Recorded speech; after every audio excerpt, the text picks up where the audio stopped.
c'est bon. Voilà, on est aujourd'hui le lundi 10 octobre et une fois de plus le cours, le fameux petit cours du lundi, le fameux petit immense cours du lundi. Petit parce qu'il n'a lieu qu'une fois par semaine, immense parce qu'il est toujours très particulier. C'est le cours du lundi qui méritera d'être le dernier cours avant la fête de Sukkot, donc qui méritera le dernier dévoilement au sujet de la fête de Sukkot. Pour ceux qui sont intéressés, on a le droit de le dire puisque nous faisons de la publicité pour notre propre enseignement.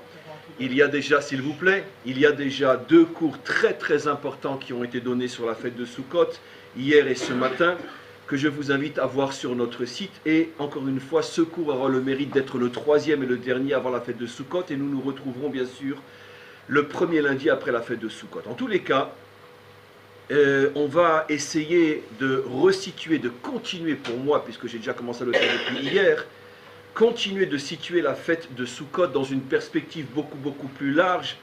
Vous savez très bien que je n'ai pas l'habitude, lorsque j'enseigne, de reprendre des notions plus ou moins classiques, même si une notion classique, dans la mesure où il s'agit de la Torah, même une notion classique est infinie. Ce n'est pas véritablement la raison pour laquelle je ne reprends pas les explications classiques, mais je reprends toujours des raisons qui généralement ne sont pas véritablement connues, ne sont pas toujours entendues, parce que ce sont des explications, on peut dire, qui sortent du cadre classique de l'enseignement, j'essaye du moins, pour mettre le doigt sur des aspects beaucoup plus fondamentaux de notre Torah. Et justement parce qu'il s'agit d'aspects beaucoup plus fondamentaux, ils sont moins connus comme tout ce qui est véritablement fondamental. D'ailleurs, en français, ça sort très bien parce que fondamental, fondement, les fondations sont toujours cachées. Lorsqu'on voit une maison, ce que tout le monde voit, on voit la maison, on rentre dans la maison, on habite dans la maison. Si quelqu'un n'a pas un minimum de connaissances, il n'est pas censé savoir que cette maison tient sur des fondations qui sont sous le sol, qui sont cachées. Et sans ces fondations, on ne pourrait pas ni voir ni profiter de la maison.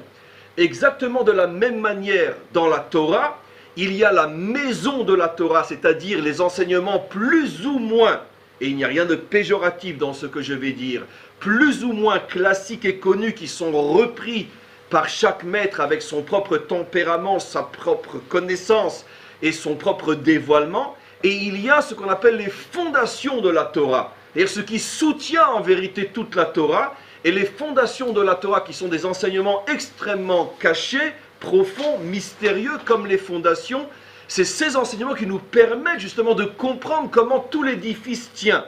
Je tiens juste à rajouter ce qui est extrêmement important, et que nos maîtres expliquent que l'une des raisons profondes de l'éloignement d'Israël par rapport à sa source, par rapport à sa Torah, le fait que très souvent et durant toute notre histoire, on trouve énormément de juifs qui s'éloignent de la Torah, c'est justement parce que, comme d'ailleurs ce que j'explique, ils s'éloignent de la source parce qu'ils ne sont pas au courant des sources de la Torah. Ils ne connaissent pas les véritables fondements de la Torah. Ils ne connaissent que très globalement la maison, l'extérieur, et étant coupés des sources, ils n'ont donc pas ces racines qui leur permettent de se tenir fort et solidement à l'intérieur du territoire de leur identité véritable qui est l'identité d'Israël telle que la Torah la dévoile. C'est la raison pour laquelle il est très important de remonter constamment à ces sources, à ces fondements, et c'est ce que nous allons essayer une fois de plus dans ce petit cours. Alors, la fête de Sukkot. La fête de Sukkot est une fête extrêmement importante. C'est la 3e et donc dernière des fêtes du calendrier juif. Il y a 3 fêtes fondamentales qu'on appelle les Shalosh Regalim. Il y a plus de fêtes, mais celles qu'on appelle les 3 piliers, Shalosh Regalim, qui commencent avec Pessah, qui est la sortie d'Égypte, Shavuot, le don de la Torah, et Sukkot, qui est une fête difficile à définir. C'est la fête de quoi? Parce que ce n'est pas la fête de la sortie d'Égypte, ce n'est pas la fête du don de la Torah. Il y a une allusion dans la Torah elle-même qui nous explique ce qu'est cette fête, en souvenir du fait que lorsque vous êtes sortis d'Égypte, je vous ai entouré et protégé à l'intérieur de nuées. Je ne décode pas parce que ce n'est pas aussi simple que c'est facile de le dire, mais peu importe. Il y a une sorte de protection qui a entouré Israël, Et la fête de Sukkot serait donc en souvenir de ces nuées-là. Bon, vous comprenez tous que cette explication ne peut pas être suffisante, même si elle est donnée par la Torah elle-même. Parce que dans ce cas-là se pose immédiatement la question que j'ai déjà d'ailleurs demandé hier dans un autre cours. Si la fête de Sukkot n'est qu'en rapport, qu'en souvenir de la sortie d'Égypte, comment se fait-il qu'on l'a fait au mois de Tishré et pourquoi ne la fait-on pas au mois de Nissan? Puisque dès qu'on est sorti d'Égypte, encore au mois de Nissan, on a été entouré dans le désert de ces nuées. Donc si la fête de Sukkot appartient à la dimension sortie d'Égypte, qu'est-ce qu'elle fait au mois de Tishré, tellement de mois après la sortie d'Égypte? Donc il est bien clair que c'est beaucoup plus profond que ça. Et en vérité, la profondeur va commencer à jaillir par le fait qu'on va trouver bizarrement que la fête de Sukkot, en tous les cas le nom Soukha, le nom Sukkot et Soukha, est déjà mentionné dans la Torah, bien avant la sortie d'Égypte, bien avant ces nuées, bien avant la naissance même de notre peuple, et tout simplement à l'époque de Yaakov, notre père. Un petit rappel, lorsque Yaakov, après avoir passé 22 ans chez son beau-père Lavan, 22 ans où il va passer essentiellement son temps à commencer de construire la famille d'Israël, 4 femmes, 11 tribus. L'une des mères, Rachel, est enceinte du 12e qui doit absolument naître en Eretz Israël, pour des raisons que j'ai déjà expliquées dans d'autres cours.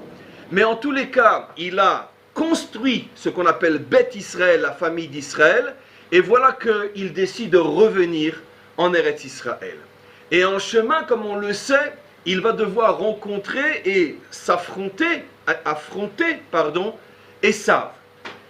Au début, il ne sait pas du tout comment ça va se passer, et ça vient avec 400 hommes, il a très très peur. Est-ce qu'il va devoir se battre? Est-ce qu'il va gagner? Est-ce qu'il va être vaincu? Est-ce qu'il va y avoir des morts et des blessés? Il a très très peur. Mais ce n'est pas vraiment le sujet aujourd'hui. Une chose extraordinaire qu'on va essayer de comprendre un petit peu dans les détails aujourd'hui, c'est que juste avant sa rencontre avec Esav, voici qu'une sorte de génie, on sait par la tradition qu'il s'agit en vérité de l'ange de Esav, c'est-à-dire selon le principe fort expliqué par les maîtres d'Israël, que chaque chose dans le monde d'en bas a une racine, un correspondant dans le monde d'en haut, et donc un personnage aussi gigantesque que Esav, qui incarne énormément plus que le petit corps de cet homme-là, c'est toute une civilisation qui va jaillir et traverser une grande partie de l'histoire, qui est potentiellement à l'intérieur de ce personnage biblique, qui est un modèle civilisateur comme nous le savons. En tous les cas, ce personnage étant bien plus qu'une tête, 2 jambes et 2 bras, a une racine extrêmement puissante en haut qu'on appelle d'une certaine manière le Malach de Esav, l'ange de Esav si vous voulez. Et on voit que tout d'un coup, avant, ou plutôt, on ne sait pas trop pourquoi, je vous l'expliquerai, après avoir fait passer toute sa famille de l'autre côté d'un petit ruisseau, d'une petite rivière, Yabok, on voit que Yaakov revient en arrière pour aller chercher je ne sais quoi qu'on va bien sûr expliquer, et tout d'un coup s'attaque à lui un personnage fort mystérieux que Yaakov essayera de connaître, mais dis-moi quel est ton nom? Tout le monde devine que ça n'a pas trop l'air d'être un être de chair et de sang. Nos maîtres disent c'est le génie de Esav qui est venu se battre avec Yaakov avant la confrontation terrestre. Yaakov est un personnage qui est à la fois en haut et en bas. C'est la fameuse échelle de Yaakov qui lui révèle qu'il est un être qui vit en vérité dans les 2 dimensions, dans la dimension spirituelle et la dimension matérielle. Et Yaakov est capable de mener un combat avec la force spirituelle de Esav avant de rencontrer Esav véritablement. Plus encore, Esav sait que tout ce qui se passe en bas n'est que le reflet de problèmes qui commencent en haut. Et Yaakov sait que s'il arrive à affronter la force spirituelle de Esav et arrive à la vaincre, automatiquement ça se passera bien en bas. Et c'est ce qui se passe. Il rencontre cette force, ou plutôt cette force vient à sa rencontre, ils se battent. On sait ce qui se passe. Je dois abréger des milliers et des milliers d'explications possibles sur chacune des lettres de ce passage. Je ne parle même pas des mots ni des phrases, je parle même des lettres. Et en tous les cas, Yaakov est blessé, mais c'est lui qui a l'avantage.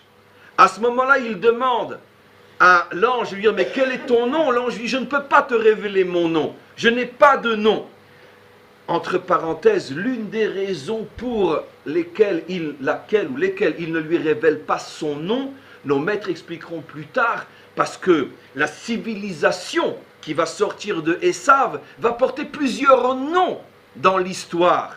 Et donc automatiquement, la Torah ne veut pas enfermer le personnage et ce qu'il représente dans un nom particulier, comme pour dire que le modèle esavique va traverser une grande partie de l'histoire et changer de nom, mais ça va toujours être le même problème fondamental qu'on va essayer de voir entre autres aujourd'hui. En tous les cas, il est blessé à la hanche, il ne sait pas avec qui il s'est battu, mais à ce moment-là, l'ange reconnaît quelque chose d'inimaginable au point de donner, et c'est un ridouche, j'avais déjà consacré des cours entiers à ce sujet-là, un ridouche, une nouveauté absolument incroyable, l'ange de Esav va être celui qui va donner à Yaakov le nom Israël.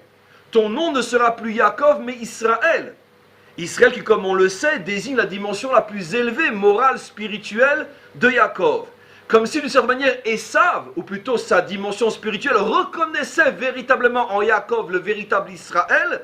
Moi qui pensais que tu étais Yaakov, moi qui pensais que tu étais tordu, je m'aperçois que tu es Israël, Yachar-El, que tu es droit avec Dieu, et que toute l'apparence de tordu que tu as montré dans ce monde, c'est parce que d'une certaine manière, moi Esav, je t'ai obligé à être tordu pour pouvoir justement faire face à moi. Mais fondamentalement, tu es droit. Mais je ne peux pas plus expliquer, ce n'est pas le sujet aujourd'hui. En tous les cas, finalement, ça ne s'est pas trop mal passé entre Yaakov et cet ange-là. Yaakov redescend, et cette fois-ci, il rencontre l'Esav physique, et il se passe, encore une fois, je ne peux pas tout expliquer, un miracle incompréhensible, c'est qu'au lieu de se battre, Esav fond littéralement devant Yaakov, laisse tomber son épée, court vers lui et l'enlace et l'embrasse. Et finalement, ça se passe très bien, au point que Esav lui dit « Je veux t'accompagner, je ne veux plus qu'on se sépare ». Yaakov ne sait pas quoi faire, comment s'en débarrasser, parce que ce n'est pas du tout évident, les choses ne sont pas aussi simples que ça. Et finalement, tant bien que mal, il arrive à faire comprendre à Esav que ce n'est pas le moment pour l'instant d'être réunis. Ça ne se passera qu'en fin d'histoire où, comme je l'ai dit ce matin dans un autre cours, il y aura le grand jugement à la fin de l'histoire entre le tribunal de Tzion et le tribunal de La Haye, et on verra lequel des deux va gagner. Chaque tribunal veut condamner l'autre. Le tribunal de Har Esav veut condamner Yaakov, ou plutôt les Moshiim, ceux qui ont survécu à 2000 ans d'exil et de souffrance. Et voilà que eux aussi, retournés sur leur terre, vont pouvoir eux aussi construire leur propre tribunal, et finalement vont s'affronter, comme le dit le prophète Ovadia à la fin de l'histoire, vont s'affronter les deux grandes civilisations, Yaakov et Esav, et il y aura un grand jugement duquel sortira Vaïta Hashem Amelucha, la royauté d'Hachem sera reconnue par le monde entier. En tous les cas, tout ça c'est ce passage qui contient tellement. Tout de suite après, lorsque finalement chacun continue son chemin seul jusqu'à la fin de l'histoire où il y a à nouveau les grandes retrouvailles, on nous dit que Yaakov, la première chose qu'il a fait après cette rencontre avec Esav, c'est de construire des soukotes. Il est arrivé dans l'endroit qui s'appelait Soukot, et il a construit des soukotes. On est quand même loin de la fête des cabanes, on est loin de la naissance du peuple juif, on est très loin de la sortie d'Égypte, on est loin des nuées qui nous protègent. Il a construit des soukotes. Mais qu'est-ce que les soukotes font là-bas? Absolument incroyable. Donc il semblerait qu'il y a un lien entre la confrontation entre Yaakov et Esav, cette confrontation qui, d'une certaine manière allusive, nous laisse sous-entendre que Yaakov sort vainqueur, bien que blessé, mais vainqueur de cette confrontation, bien que blessé jusqu'à ce que le soleil se lève, et le soleil qui se lève guérit la hanche de Yaakov. Et on connaît très bien la symbolique expliquée par nos maîtres. La nuit représente l'exil, le soleil qui monte, c'est la lumière de la délivrance. Pendant tout le temps de l'exil, Yaakov est blessé, il se traîne, parce que c'est très lourd de traîner un peuple après destruction du temple, après les croisades, après l'inquisition, après les pogroms, après la Shoah, et après tout ce qui se passe qu'aujourd'hui. C'est sûr qu'on traîne on traîne très très très fortement la hanche, ce qui ne nous empêche pas de temps en temps de jeter encore un prix Nobel et encore un prix Nobel et encore un prix Nobel, mais c'est pas grave, avec une hanche véritablement drôlement esquintée. En tous les cas, lorsque le soleil se lève, le soleil de la délivrance, alors à ce moment-là, c'est la guérison. En tous les cas, il arrive à Sukkot. Qu'est-ce que Sukkot fait ici? Il semblerait donc, comme je commençais à le dire, qu'il y aurait donc un lien entre cette confrontation qui se termine bien et Sukkot. Comme si Sukkot venait illustrer déjà à l'époque de Yaakov, donc bien avant la symbolique que le même Sukkot va prendre après dans notre histoire en tant que peuple et nation, comme si Sukkot illustrait la victoire d'une certaine manière de Yaakov contre les forces contraires. Ça se concrétise par une installation dans la soukha. Qu'est-ce que cela veut dire? On va bien sûr expliquer. On retrouve le mot Sukkot, cette fois-ci, beaucoup plus tard, 400 ans après, un peu plus de 400 ans après, dès la sortie d'Égypte. Et ça n'a rien à voir avec les nuées. On nous dit que les Juifs se sont rassemblés à Ramsès, on est dans Parshat Bo, dans la 3e paracha du 2e livre, à la fin.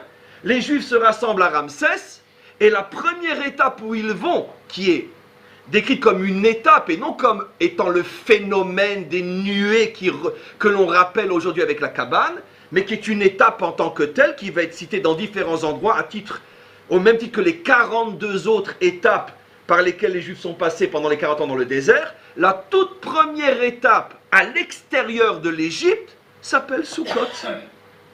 Encore une fois, ils arrivent à Sukkot. Mais qu'est-ce qu'ils font à Sukkot? Tiens, encore une fois, lorsqu'une confrontation d'exil se termine à notre avantage, paf, Sukkot. Je reviens sur Yaakov. Bien sûr que le combat entre Yaakov et l'ange fait allusion à la confrontation en exil. Pendant quelle période de la journée ils se sont battus? La nuit. La preuve, c'est que quand arrive le matin, qu'est-ce que dit l'ange? Laisse-moi partir. Ma force n'est que la nuit. Je suis l'ange de la nuit. Je ne peux te faire du mal que tant que tu es en exil.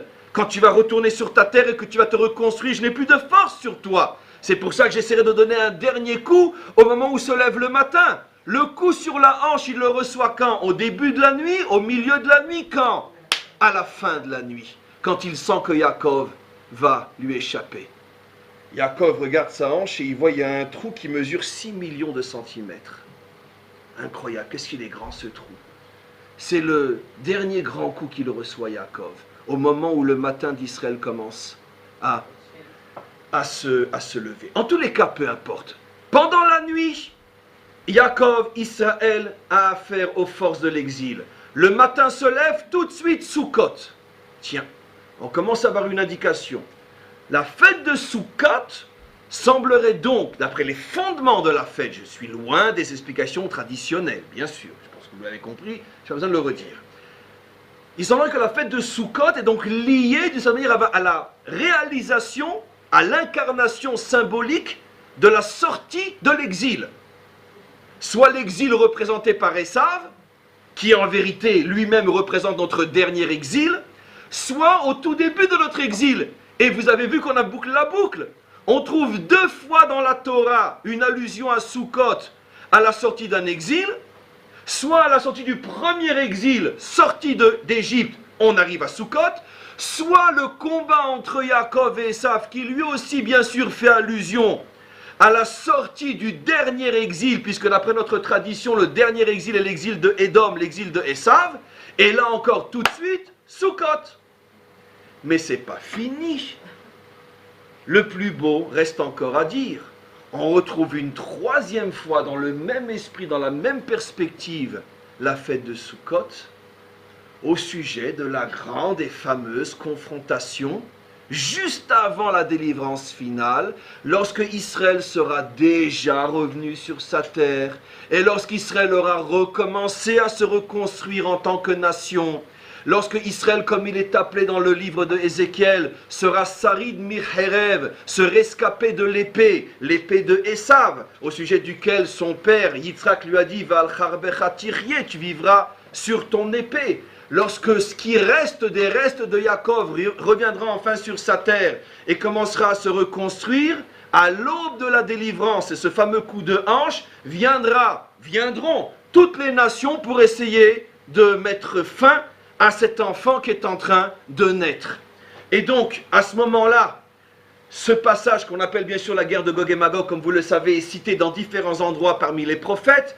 Pratiquement tous les prophètes en ont parlé, ne serait-ce que par allusion. Certains en ont parlé très clairement, Ézéchiel, Yécheskel, et aussi Zacharie, Zacharia.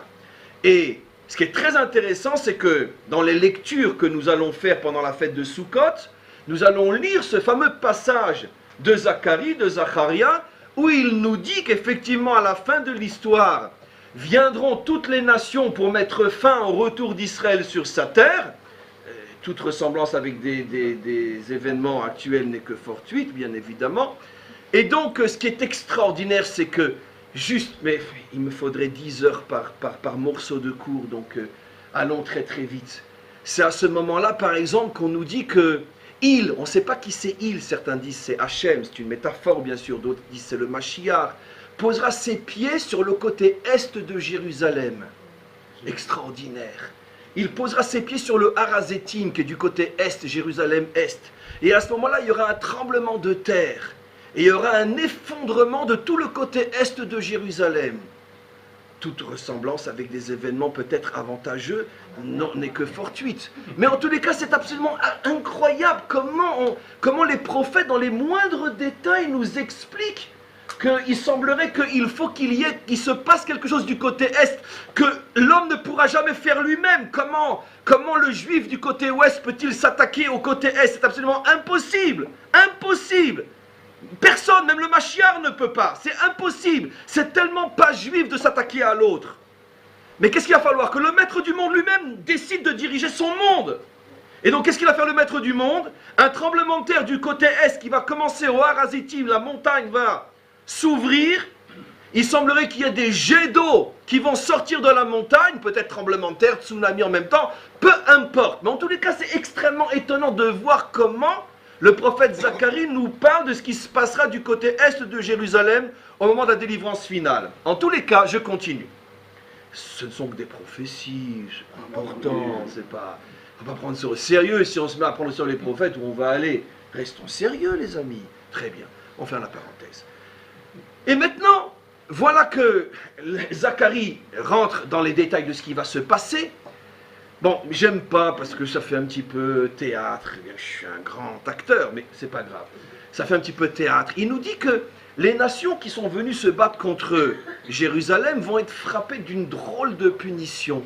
Tout d'un coup, ils vont être comme pétrifiés sur place et la peau et tout va fondre.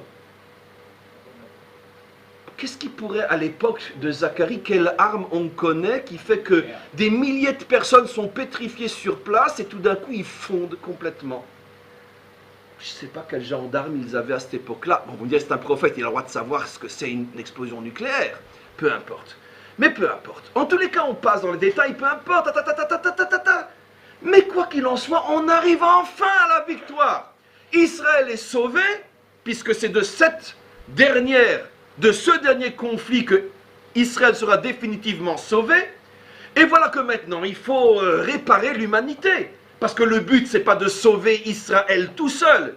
Écoutez le cours de ce matin et le cours d'hier matin donné dans mon centre et vous verrez comme on explique à quel point toute la vocation d'Israël, justement, n'est pas que pour lui-même. Donc il faut bien maintenant, qu'est-ce qu'on fait de ce monde à moitié fondu?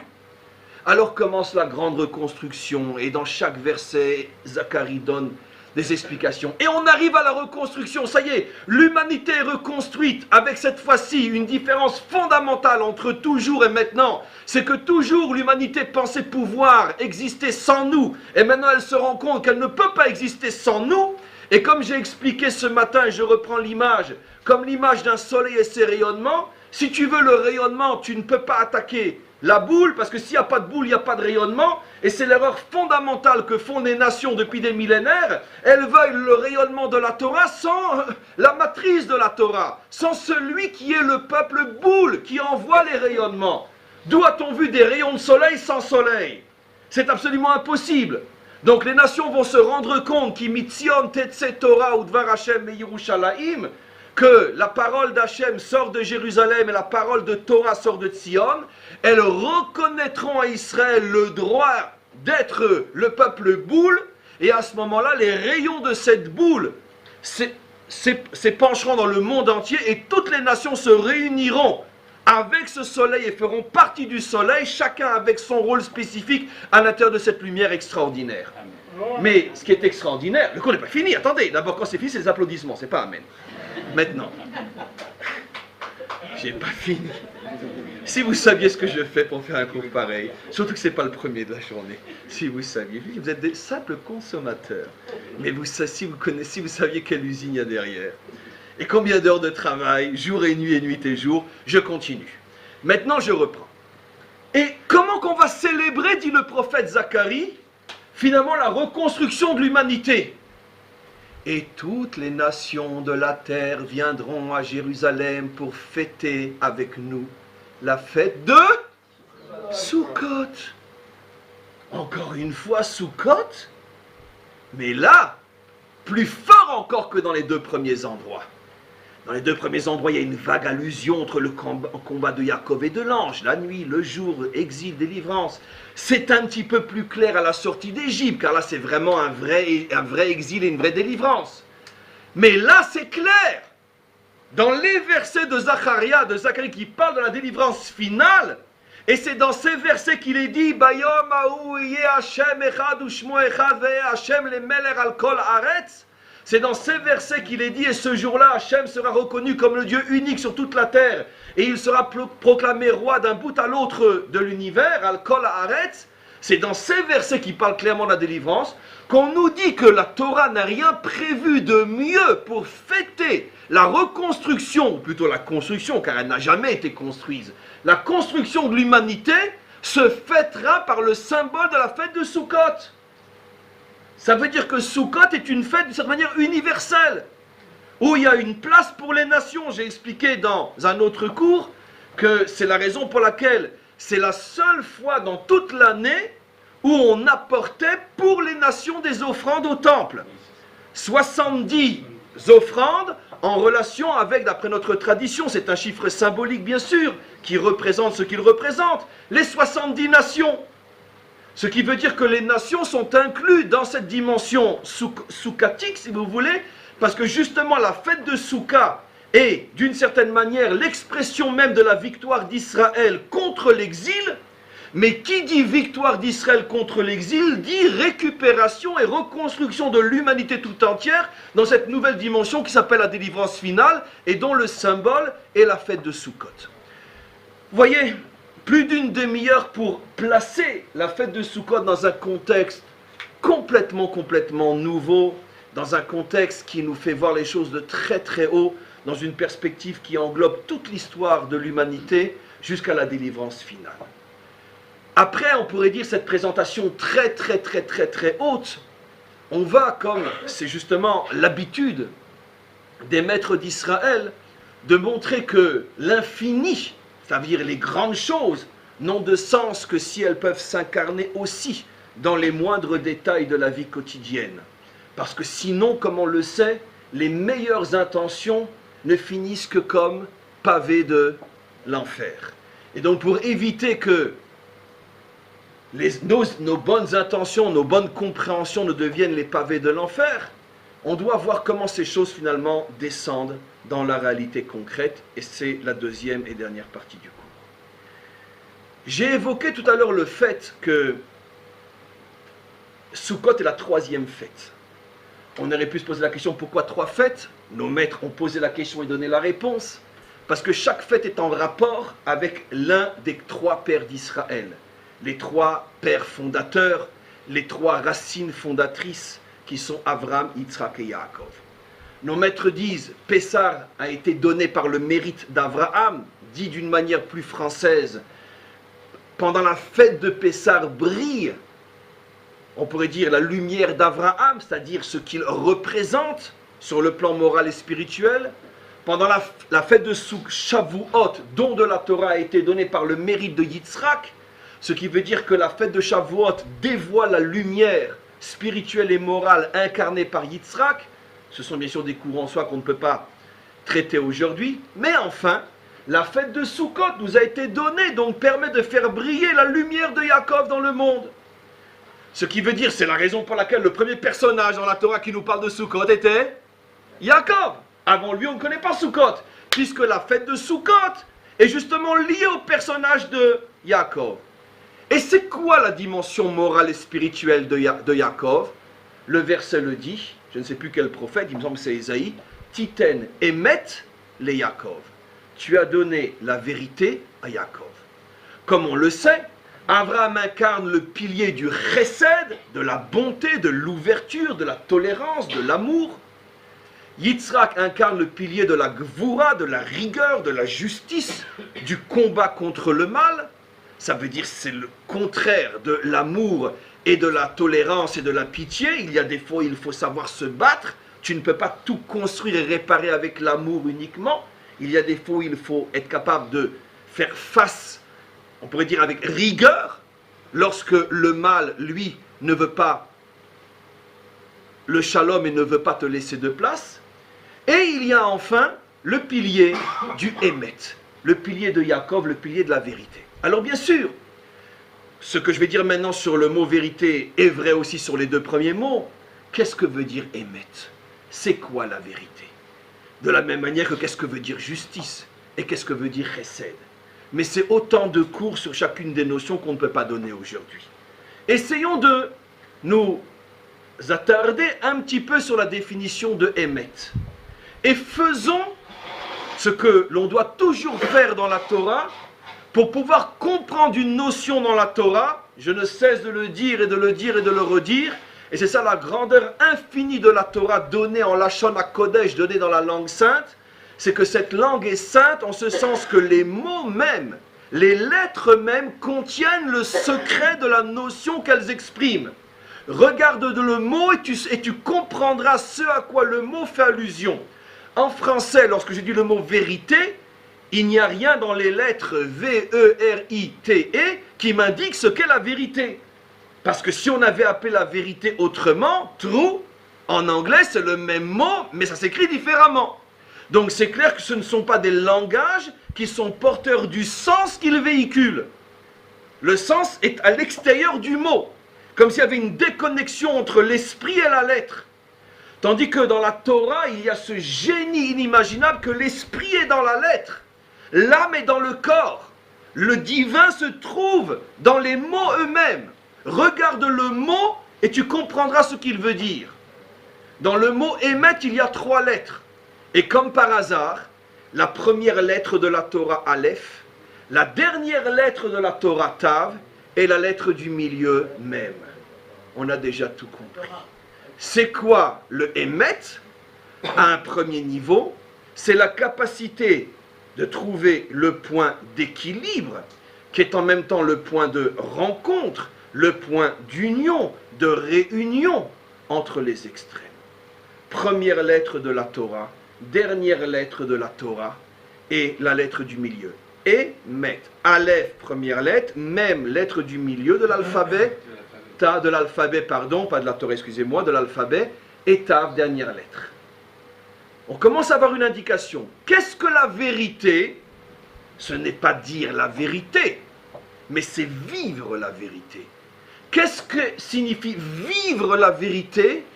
C'est vivre au niveau de ce point de rencontre entre les extrêmes, l'équilibre, entre toutes les exigences, toutes les forces qui sillonnent ce monde et qui par définition sont toutes calquées sur le modèle du blanc et du noir, du jour et de la nuit, du ciel et de la terre, du féminin et du masculin, des forces contraires à un premier niveau, mais qui ont pour but et qui n'ont été créées que pour se réunir, s'assembler, s'accoupler et former un. Mais tant que tu n'as pas retrouvé le couple sacré, tu vis dans la confusion, tu vis dans la dispersion, tu vis dans la déchirure des forces contraires. Ça c'est Hémet. Mais ça va plus loin que ça encore. Vous savez que l'hébreu est à ce génie de proposer un nombre à chaque lettre. En français, A, B, C, D, E, ce sont des lettres sans chiffre. En hébreu, chaque lettre a un chiffre. Aleph a pour valeur numérique 1, et la dernière lettre de l'alphabet, Tav, a pour valeur numérique 400. On pourrait se poser la question pourquoi on arrête le compte à 400, et croyez-moi qu'il y a de quoi l'expliquer pendant des milliers d'heures de cours. Mais prenons-le tel quel. Selon la numérification des lettres de l'alphabet, la première a forcément pour valeur 1, et la dernière, celle qui a la plus grande valeur, c'est 400. Et au milieu, la lettre 40, qui est le même. Alors, qu'est-ce qu'on nous indique? Beaucoup plus que ce que je viens d'expliquer, comme quoi la vérité, c'est le point d'équilibre entre les extrêmes. On nous apprend aussi quelque chose d'extraordinaire.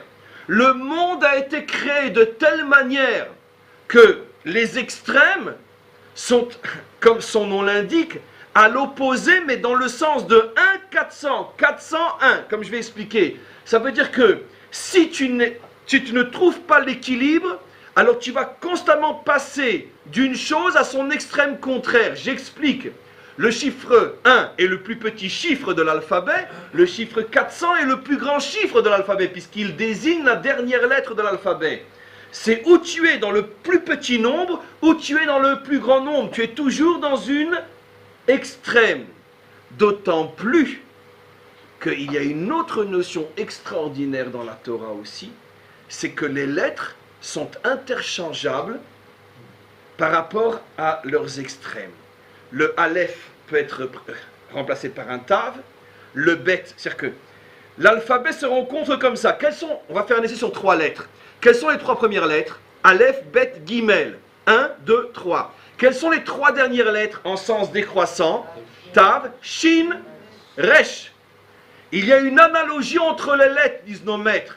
Au Aleph correspond, à la première correspond la dernière, au 1 correspond le 400, à la deuxième lettre, le Bet, correspond la deuxième, l'avant-dernière qui est le Shin, au 2 correspond le 300, et à l'avant-avant-dernière qui est le Resh, correspond la troisième lettre qui est le Gimel. Ça veut dire que chaque lettre a pour correspondant une lettre qui est d'une certaine manière son opposé dans le multiple. Au 1, 400, au 2, après 300, etc. Ça veut dire qu'on passe d'une unité au chiffre le plus extrême. Qu'est-ce que je veux dire par là? Je ne vais pas aller plus loin parce que croyez-moi que rien que dans ces notions de correspondance entre les lettres et les chiffres, c'est une science infinie qui se cache pour nous permettre même de comprendre jusque dans les sciences physiques et la chimie et les molécules et les atomes, des choses inimaginables dans ce jeu de lettres et de chiffres. Mais en tous les cas, à notre niveau, qu'est-ce que je veux dire par là? Ça veut dire que cette correspondance entre les lettres veut dire la chose suivante. Fais attention, si tu ne veux que le Aleph, tu risques de te retrouver dans le Tav. Parce que le Tav peut remplacer le Aleph. Attention, si tu ne veux que le Tav, tu risques de te retrouver dans le Aleph. Parce que le Aleph peut remplacer le Tav. De la même manière, deuxième lettre. Attention, si tu ne veux que le Bet, sans trouver l'équilibre, tu risques, paf, de te retrouver à l'autre extrême dans le Shin. Si tu ne veux que le Shin, paf, tu risques de te retrouver dans le Bet. Gimel, et j'arrête. Tu ne veux que le Gimel, paf, tu risques de te retrouver dans le Resh. Tu ne veux que le Resh, tu risques de te retrouver dans le Gimel. C'est ce qu'on appelle le phénomène des extrêmes. Dit en bon français plus philosophique, quel est le danger des extrêmes? C'est que tout chemin que tu prends dans la vie sans équilibre va t'amener au résultat à l'extrême opposé de ce que tu cherchais. Ça veut dire que, comment je peux savoir dans la vie? Maintenant c'est un test, c'est une clé extraordinaire.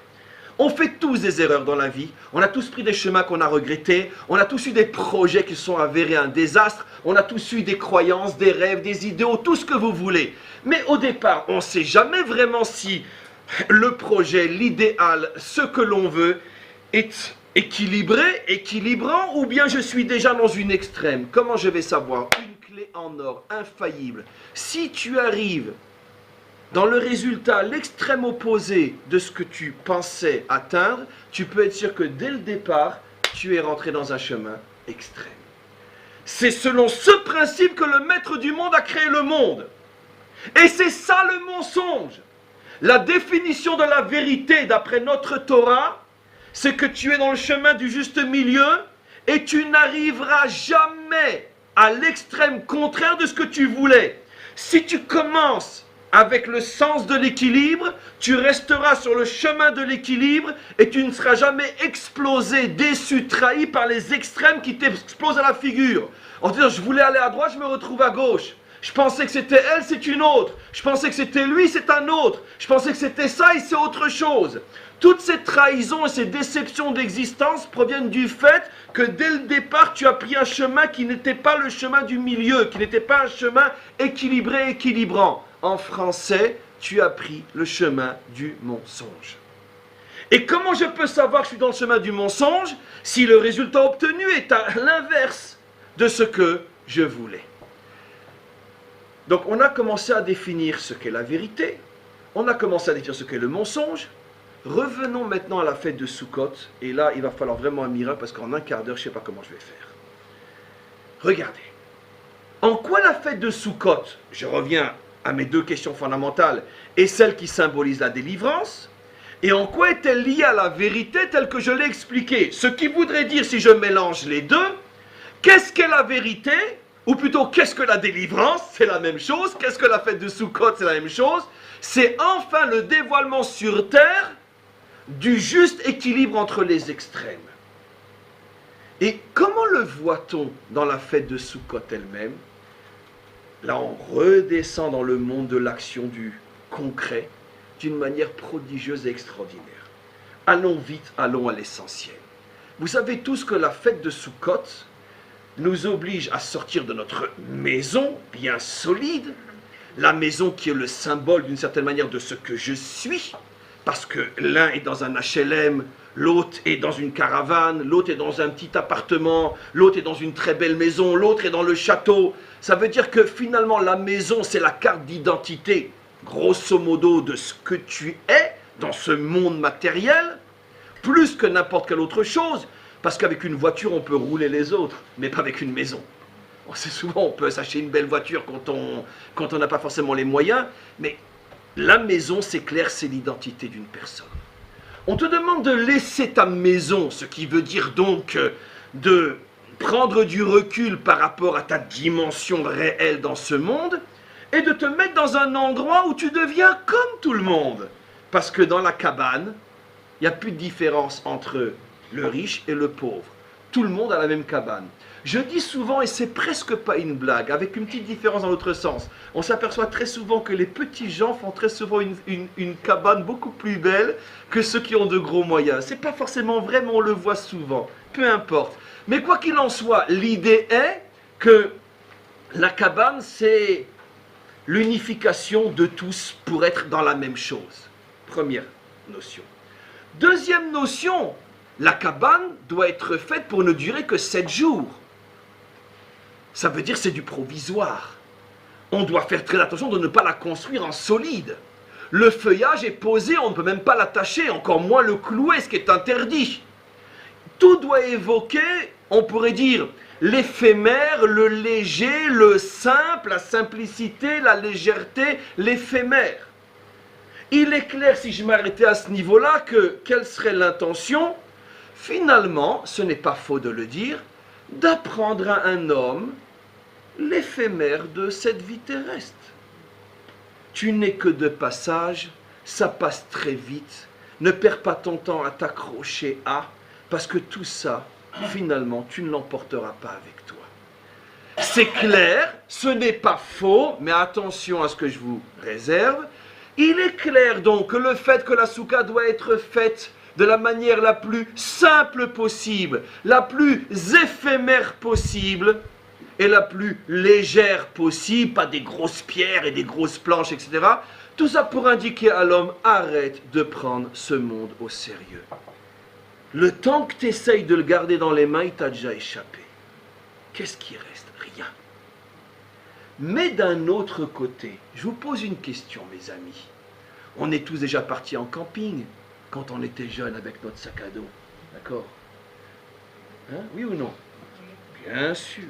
Peut-être que la plupart d'entre vous se sont rencontrés au coin d'une autoroute, c'était À savoir, elle venait du nord, il venait du sud, faisant du stop, à savoir. Hein? C'est un beau roman, c'est une... Bien sûr. On a tous campé. Je vous pose une question. En camping, on mange dans quel genre de couvert? On s'assoit sur quel genre de chaise et on met quel genre de table? Du camping. Dans le provisoire, dans l'éphémère, on s'installe avec du provisoire et de l'éphémère. Parce que si c'est de l'éphémère, c'est de l'éphémère.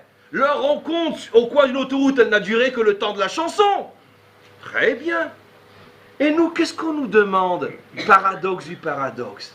Ta plus belle vaisselle, tes chandeliers, ta vaisselle de ton argenterie, ton cristal, ton meilleur vin, ton meilleur pain, ta meilleure nourriture.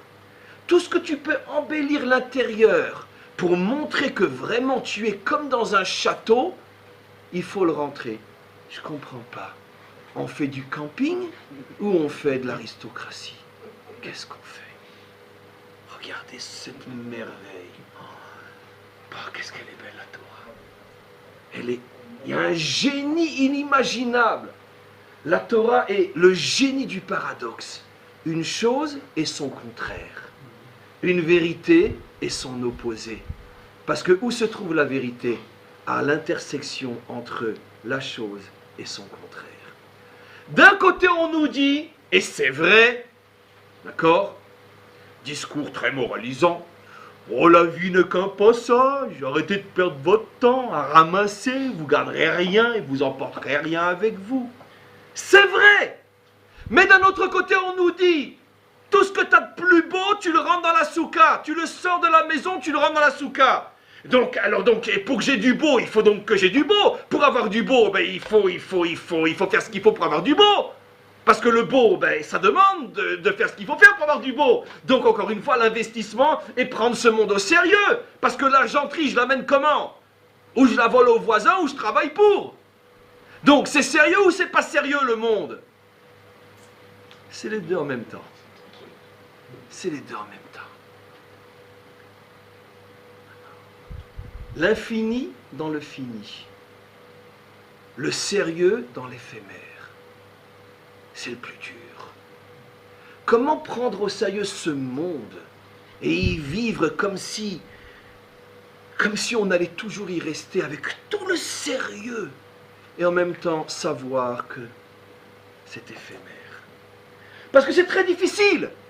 Fondamentalement, l'humanité se divise en deux grands courants qui traversent toute l'histoire et qui changent de forme, laïque, religieuse, peu importe, mais qui fondamentalement, c'est les mêmes deux grands courants qui traversent toute l'histoire.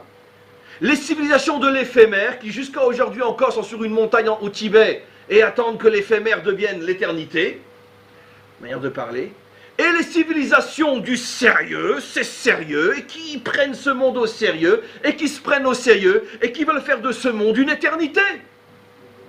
Globalement, toutes les civilisations, toutes les religions, toutes les philosophies appartiennent à l'un de ces deux courants.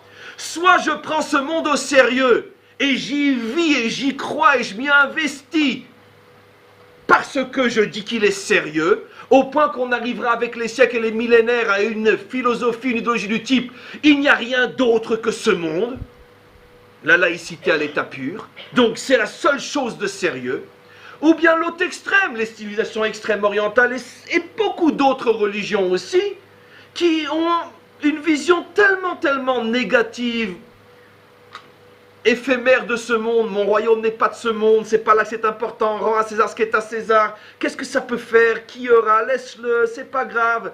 Les derniers seront les premiers, celui qui est en haut sera en bas, celui qui est en bas sera en haut. On se fout de ce monde. Ce n'est qu'une cabane qui va disparaître au premier souffle qui sortira de la bouche de Dieu. Alors, finalement, c'est quoi la vérité? Vient le petit Astérix et sa potion magique. Et il dit, monsieur, il y a un troisième chemin. Vous avez tous les deux raison. C'est impossible. Ou le monde est éphémère, ou le monde est sérieux. Ou on passe sa vie à construire, faire de l'argent, réussir, il n'y a que ça de vrai, time is money. Ou on passe son temps à prier, à attendre que l'éternité, d'ailleurs, se dévoile pour mettre fin à cette ridiculité qu'est le monde d'aujourd'hui. C'est des mots inventés, bien sûr. Alors, qu'est-ce qu'il y a? Vient Astérix et il dit non. En vérité, tout le projet, et c'est ça la vérité, c'est les deux en même temps. Comment vivre sérieusement dans un monde éphémère? Comment y croire alors que c'est nul? Comment? C'est très difficile. Je ne donnerai pas de réponse. Parce que la réponse, c'est le dévoilement de la délivrance finale. Mais la Torah tient le projet par les mains. Comment je peux y vivre avec tout le sérieux, toute la foi, toute la croyance d'un homme qui se dit que c'est ici le projet divin et pas ailleurs, avec toute l'affirmation qui est le cri qu'hurle le judaïsme depuis des millénaires, Nitava Kadosh Baruch Hu liot lo dira batartonim, ce monde n'a été créé que parce que c'est le seul endroit où Dieu veut vraiment se dévoiler, et il se fout des mondes supérieurs comme de sa dernière chaussette s'il emporte. C'est pas son problème. Il veut ce monde, c'est ce monde qu'il veut. Mais alors s'il le veut, c'est qu'il est drôlement sérieux ce monde.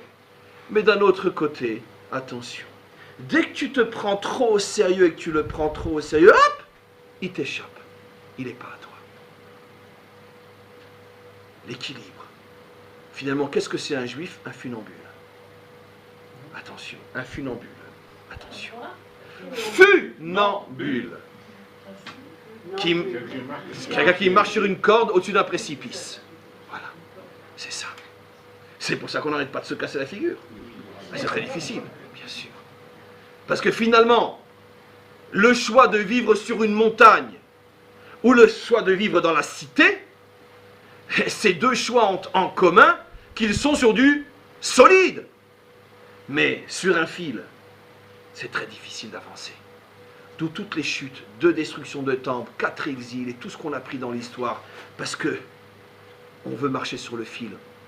On veut réunir les deux. Mes amis, c'est la raison profonde pour laquelle nous rentrons finalement l'expression d'une certaine richesse, donc d'un certain investissement très sérieux dans le monde, nous le rentrons dans la soukha qui est le haut lieu de l'éphémère, comme pour montrer que la vérité se situe justement à la croisée des deux. Tu n'as pas le droit de ne pas prendre ce monde au sérieux, tu n'as pas le droit de condamner l'investissement matériel d'un homme qui croit à ce monde et qui fait ce qu'il faut faire pour réussir dans ce monde, mais d'un autre côté, sache, si tu oses prendre ce monde au sérieux et penser que la matérialité est un but en soi et que tu lui donnes plus d'importance que ça en a vraiment, paf, tu perds tout. Ta vie ne sera que comme une soukha, balayée, il ne restera rien. Encore une fois, je n'ai pas la formule magique du comment, du pourquoi, du comment on y arrive, mais j'ai la formule magique de quoi on parle. De quoi on parle, c'est la fête de Sukkot. Je vais vous donner, avec votre permission, peut-être encore quelques petites minutes de cours. On empiète sur 1 heure, puisqu'après on va pas se voir pendant quelques temps. Nos maîtres, comme qui vous le savez, sont des fous furieux. Des fois, ils vont chercher des explications qu'on se demande, mais d'où ils osent aller raconter des salades pareilles? Mais parce que, évidemment, vous savez tous pourquoi ce n'est pas des salades. Parce que nos maîtres parlent un langage codé. Et ceux qui croient que ce qu'ils disent, c'est ce qu'on voit, alors effectivement, ne comprennent pas, mais ils sont fous. Mais quand on sait qu'on a affaire à des formules codées et qu'on arrive à les décoder, on comprend tout. On dit, waouh, quelle sagesse! Qu'est-ce qu'ils nous disent? Vous savez pourquoi l'ange de Esav s'est attaqué à Yaakov, disent nos maîtres? Eh bien, pour la raison pour laquelle il est retourné, le texte dit bien qu'il a mis toute sa famille d'un côté, il est retourné seul. Il est retourné pour faire quoi? Regardez l'explication codée des maîtres, ne vous inquiétez pas, c'est pas apprendre à la lettre, c'est apprendre décoder. Ils disent, parce qu'il s'est aperçu qu'en passant toute sa famille et tous ses biens du côté est du Yabok, il avait oublié quelques petits ustensiles du côté ouest, pachim ktanim, des petits verres, des petites cuillères, des petites fourchettes, et il est retourné pour aller les chercher, et c'est à ce moment-là que l'ange est venu l'attaquer. Celui qui s'arrête à la lecture de ce texte-là est fichu. Pourquoi? Parce que c'est clair qu'il dit, ah bon allez, on ferme, on passe ailleurs. Celui qui comprend que c'est une formule E égale MC carré, Vous connaissez l'histoire d'un jeune apprenti en physique on lui a parlé d'Einstein. Il dit c'est quoi Einstein? Ah, Einstein. Mais c'est quoi? E égale mc carré. Il dit mais attends, mais moi aussi je sais faire moi ça. E égale mc carré. En plus, il prend des couleurs, il fait un E avec des couleurs. Il me dit, c'est ça Einstein, mais c'est facile, E égale mc carré. Mais non, ça c'est la formule. Il y a l'infini derrière la formule. Ça, t'es pas capable. C'est pareil. Tous les enseignements des maîtres d'Israël sont des formules. L'ignorance s'arrête à la formule. Il dit, mais c'est quoi ça? Mais qu'est-ce que c'est ce truc-là? Mais de quoi il parle? Quoi, Yaakov, il s'est battu avec l'ange pour des petites ustensiles qu'il a laissé tomber? Mais c'est cupide, c'est idiot, c'est nul. D'où ils sortent? D'abord, ils étaient là-bas pour savoir. E égale mc carré. Il y a une formule. J'explique. Rachi, bien sûr, pose la question. Il dit, mais cet enseignement des maîtres, il veut dire quoi? Rachi commence à décoder. Il dit, de là tu apprends à quel point les justes prennent ce monde au sérieux. Parce que tout ce qu'ils ont obtenu, ils l'ont obtenu par la force de leur moralité et de leur foi. Et donc, ils ne négligent rien. Chaque petite chose est importante à leurs yeux. Parce que cette petite cuillère, cette petite fourchette, je ne l'ai pas volée. Et je l'ai achetée avec un argent propre, après un travail propre, qui fait partie de ma vie en tant que serviteur d'Hachem. Et donc, les moindres petits détails, les moindres petites possessions de ma vie, ce n'est pas la cuillère en tant que telle qui intéressait Yaakov, dit Rachi, mais c'est ce qu'elle représente. Combien de sérieux j'ai dû investir de ma personne pour avoir chacune des choses que j'ai dans ce monde. Donc je respecte tout. Je respecte tout. Je me rappelle une très vieille histoire. J'avais 16 ans à l'époque. Et puis il me dit à personne, je fumais des cigarettes. Et puis j'ai rencontré un grand rave qui m'a beaucoup influencé dans ma vie. Le premier d'ailleurs. Et puis alors, peu importe, on était dans la rue, on se parlait, plutôt il me parlait. Puis tout d'un coup, j'ai ouvert la boîte d'allumettes, j'ai pris une allumette, certainement que j'étais un petit peu nerveux parce que bon, c'était quand même dur de supporter, quand on a 16-17 ans, la puissance d'un maître qui te dit comment on doit vivre et comment il faudrait que tu arrêtes de vivre. Et puis, j'ai commencé à casser des allumettes. Puis tout d'un coup, il m'a arrêté. Et jusqu'à aujourd'hui, c'est peut-être l'une des rares choses dont je me souviens de lui, c'est il y a plus de 30 ans. Et il m'a dit, mais attends, mais pourquoi tu casses les allumettes? Mais tout ce qui existe a un sens. Si ça existe, en le cassant, tu prives une partie du monde de jouer le rôle que cette partie du monde doit jouer, qui s'inscrit dans un projet inimaginable. Ça m'a fait un électrochoc. J'ai compris, tout d'un coup, j'étais en face d'un homme qui comprenait qu'il y avait un projet, il y avait des participants au projet, et même une allumette a son rôle là-dedans. Et tant qu'elle n'a pas servi ce à quoi elle doit servir, allumer une casserole pour nourrir une famille, et non une cigarette bien sûr, tant qu'elle n'a pas atteint sa destination, tu portes atteinte au projet, parce que si elle n'est pas dans le projet, pourquoi elle existe? Ça veut dire que c'est une vision extrêmement sérieuse de l'existence. Pas que l'allumette, on s'en fout de l'allumette. Mais ce que le projet fait, donne comme dimension à chaque détail de l'existence. C'est ce que Yaakov avait compris. Il n'y a pas de petites choses, il n'y a pas de banalité dans ce monde. Chaque chose qui existe, si elle existe, c'est qu'elle fait partie du projet.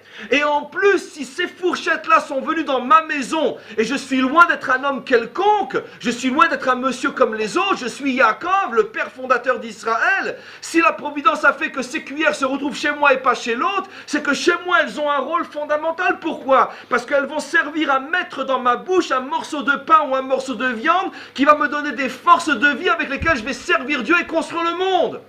Donc la fourchette devient un support inimaginable d'un projet qui me dépasse complètement. Waouh! Quand l'ange de Esav a vu ça, il a dit, mais il est fou ce bonhomme. Ça va pas, non? Attends. Il l'a attaqué. Esav n'a pas supporté ça. Esav n'a pas supporté ce dévoilement, cet enseignement de Yaakov qui dit, ce monde est sérieux. On ne joue pas avec ce monde. Même s'il est éphémère, il est sérieux, parce que ce n'est pas la cuillère en tant que telle, mais c'est ce ce que je lui fais faire lorsque je mange avec, et moi je fais partie du projet, donc la cuillère aussi. C'est à moi l'homme de rehausser toute la création. C'est extrêmement sérieux l'éphémère. Oui, l'éternité se trouve effectivement dans ce petit monde fini. Je termine juste encore une minute ou deux. On voit chez Esav justement que lui, qui a refusé le message de Yaakov, passe son temps à aller d'une extrême à l'autre. Aleph Tav, boum, 1-400, 1-400, paf. Il n'y a pas de stabilité. Pourquoi? Je pourrais donner des milliers d'explications à ce que je vais dire maintenant, et je termine le cours avec cette démonstration, et vous méditerez. D'un côté, Esav semble être celui qui a véritablement compris l'éphémérité de ce monde. On ne dit pas comme ça en français, mais peu importe, on a le droit d'inventer des mots. Le monde est éphémère. Je préfère cette éphémérité, c'est plus joli. Je ne sais pas vous, comme ça.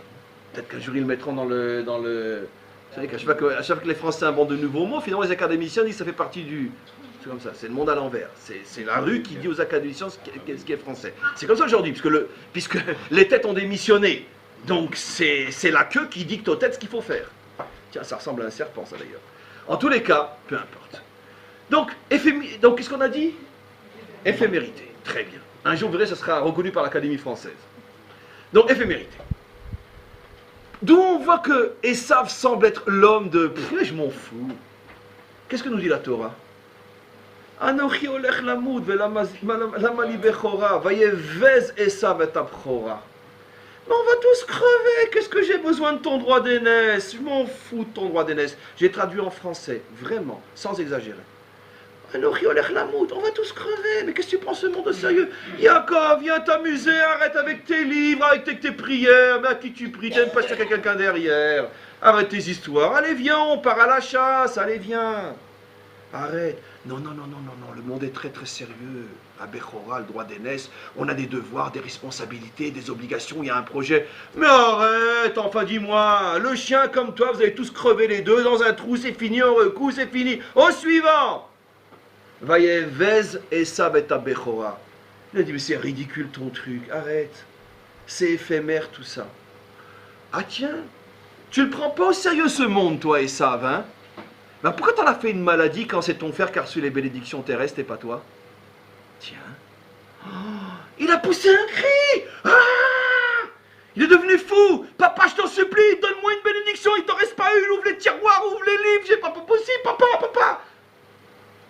Alors, Isra qui lui dit à ce moment-là, mais attends, et ça je comprends pas. Mais c'est pas sérieux ce monde. Qu'est-ce qu'on a à faire de la pluie, des récoltes? Mais c'est pas sérieux ce monde. Faudrait savoir. Alors ton royaume, il est là-haut, il est ici. Faudrait savoir. Ça va pas ensemble. Non, une extrême, on amène l'autre. Quand une idéologie, une religion, une philosophie, peu importe, la forme change, toujours le même problème, commence à dire rien n'est intéressant ici. Si déjà il y a quelque chose, c'est après. Cette même idéologie du Aleph, qui se veut toute petite dans ce monde, elle va devenir le grand monstre du Tav. Time is money. On veut tout bouffer. Ouais. C'est le même Occident. Il s'est déplacé, c'est tout. C'est la même histoire. On commence par dire ce monde ne nous intéresse pas, et on finit par avoir tellement envie de manger que... D'ailleurs, c'est intéressant. Au moment où Esav dit « Mais ce monde ne m'intéresse pas, moi », qu'est-ce qu'il venait juste de dire avant? Donne-moi à bouffer du rouge. Rachid remarque et nous fait remarquer que le mot alitani c'est dit uniquement au niveau des chameaux. Parce que le chameau, comme il a traversé le désert, il a très très faim, il mange, il boit. C'est pas une expression qu'on utilise pour les hommes. Et Rachid dit, on est obligé de dire qu'il avait tellement faim, il était tellement chameau qu'il a demandé qu'on le nourrisse comme un chameau. Mais alors, si tu es tellement attaché à ce monde, en plus le rouge qui est la couleur vive de ce monde matériel, alors pourquoi, quand ça t'arrange, tu dis « Donne-moi les Ibechora » En vérité, c'est très simple. Tu veux le monde sans les responsabilités. C'est pour ça que tu dis que ce monde ne t'intéresse pas. Voilà le secret. Quand tu as compris que prendre au sérieux ce monde, ça responsabilise, alors tu préfères dire que ce monde ne t'intéresse pas. Mais par contre, ce monde procure tellement de plaisir et de profit qu'après tout, il n'est pas si désagréable que ça. Et si celui qui a accepté d'être responsable, Yaakov, reçoit aussi les bénédictions, alors ça non. Lui, il n'a qu'à prendre des responsabilités, et nous, on prend les bénédictions. C'est un bon partage. Ça va très bien comme ça. Très bien. Ça ne marche pas comme ça. Celui qui accepte de prendre au sérieux ce monde, celui-là reçoit la bénédiction. Il n'y a pas de partage à ce niveau-là. Mais, d'un autre côté, c'est le symbole de la soukha, et j'ai terminé. Le symbole de la soukha, mes amis, est le symbole de la délivrance finale. Parce que toute l'histoire de l'humanité est la recherche de cet équilibre entre des notions qui séparément sont justes, mais qui n'arrivent pas à se réunir. C'est vrai que ce monde est sérieux et c'est vrai qu'il est éphémère. C'est vrai que l'homme doit tout faire pour sentir que seulement ici il y a un projet divin. Et d'un autre côté, c'est vrai que si l'homme se prend trop au sérieux, il va disparaître aussi vite qu'une soukha qui ne dure que 7 jours. Les deux sont vrais.